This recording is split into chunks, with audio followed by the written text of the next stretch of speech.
की लड़ाई में जितने लोग मैदान में लड़ रहे थे उससे ज्यादा लोग मैदान के बाहर खड़े होकर तमाशा देख रहे थे, लड़ाई का परिणाम सुनने की प्रतीक्षा कर रहे थे। देश के भाग्य का निर्णय होने जा रहा था, मगर उस निर्णय में सारा देश शामिल नहीं था। विदेश मंत्री के नाते मैं अफगानिस्तान गया। आपको सुनकर ताज्जुब होगा, अफगानिस्तान के अपने मेजबानों से मैंने कहा मैं गजनी जाना चाहता हूं, गजनी।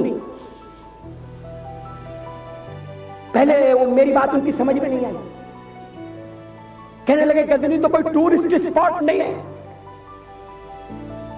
गजनी में कोई 5 स्टार होटल नहीं है, गजनी में आप जाकर क्या करेंगे, गजनी में आप जाकर क्या देखेंगे। मैं उन्हें पूरी बात नहीं बता सकता। मेरे हृदय में कहीं गजनी कांटे की तरह से चुभ रहा है। जब से मैंने गजनी से आए एक लुटेरे की कथा पढ़ी है और किशोरावस्था में पढ़ी है, मैं देखना चाहता था वो गजनी कैसा है। आपको सुनकर ताज्जुब होगा, महमूद गजनी का अफगानिस्तान के इतिहास में कोई स्थान नहीं।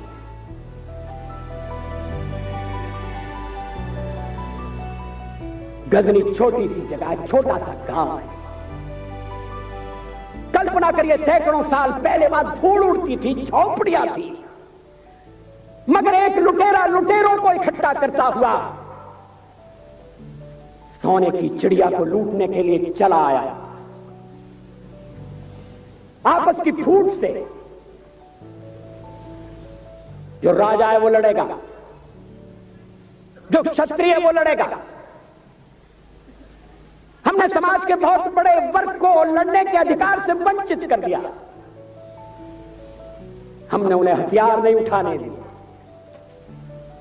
मार्शल नॉन मार्शल के आधार पर हमने समाज को बांट दिया।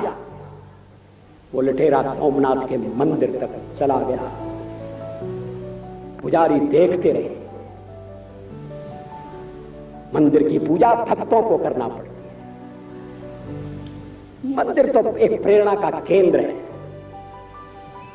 मैं देशपांडे जी की तरह से नास्तिक नहीं हूं, मगर उनकी नास्तिकता में भी जो आस्तिकता है मैं उसका आदर करता हूं, उसका सम्मान करता हूं। वो जिस आत्मविश्वास से नास्तिक होने की बात कहते हैं, तो मैं उनसे कहना चाहता हूं वो सचमुच में नास्तिक नहीं है। जिसकी आस्तिकता है, जिसका विश्वास है, वो नास्तिक कैसे हो सकता है। विश्वास किसमें है ये बड़ी बात नहीं है, विश्वास है या नहीं। हमने समाज के बहुत से बड़े वर्ग को विश्वासहीन बना दिया।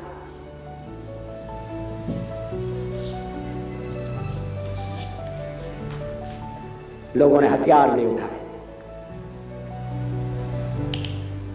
वेद पढ़ने के दरवाजे बंद कर,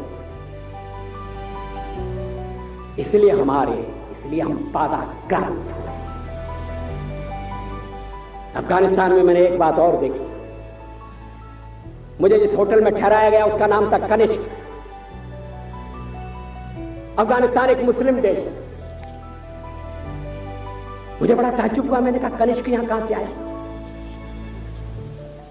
तो मेरे साथ अफगानिस्तान के विदेश मंत्री थे। मैंने कहा कनिष्क आपका कौन लगता है, कनिष्क से आपका क्या संबंध है। कहने लगे कनिष्क हमारा पूर्वज है, कनिष्क हमारा पुरखा है। He was one of our forefathers। मैंने कहा तब तो हमारे आपके पुरखे एक हैं। अफगानिस्तान के लोगों ने उपासना पद्धति बदली है, संस्कृति नहीं बदली। आज के भारत के परिवेश में यह सुनने के बाद थोड़ा विचित्र लगता है। हमारे यहां तो धर्मांतरण के साथ राष्ट्रांतरण होता है, ऐसा दृश्य दिखाई देता है। पड़ोसी देशों में ऐसा नहीं हुआ। अभी राम जन्मभूमि का मामला चल रहा है। एक विदेशी आए, कहने लगे राम जन्मभूमि का क्या झगड़ा है। हमने कहा इस पर विवाद हो रहा है कि श्री राम कहां पैदा हुए थे और जहां पैदा हुए थे वो स्थान उनके मंदिर के लिए प्रयुक्त किया जाए या न किया जाए। वो इंडोनेशिया से आए थे, वो मुसलमान है। कहने लगे हम तो समझते थे कि राम के लिए सारे भारत में आदर होगा, सम्मान होगा। हमने कहा ये आपने कैसे समझा? कहने लगे आप तो इंडोनेशिया आ चुके हैं, इंडोनेशिया में बहुत से लोगों ने इस्लाम स्वीकार कर लिया, मगर श्री राम को विस्मृत नहीं किया, श्री राम को भुलाया नहीं। इंडोनेशिया के बाली द्वीप में 1 महीने रामायण की लीला होती है। मैं उस समारोह में जा चुका हूं। उस समय भी विदेश मंत्री मेरे पास बैठे थे। मैंने कहा ये रामायण ये क्या हो रहा है? मैंने कहा एक्सीलेंसी ये मंच पर क्या हो रहा है? कहने लगे एक्सीलेंसी आपको पता होना चाहिए। हमने कहा मुझे तो पता है मगर मैं जानना चाहता हूं। कहने लगे ये रामायण, ये राम है, ये लक्ष्मण है, ये सीता है। हमने कहा इससे आपका क्या संबंध है? आप तो मुसलमान हैं। कहने लगे हमारा संबंध बहुत पुराना है, हमारा तब का संबंध है जब हम मुसलमान नहीं हुए थे। थाईलैंड की राजधानी अयोध्या कही जाती है।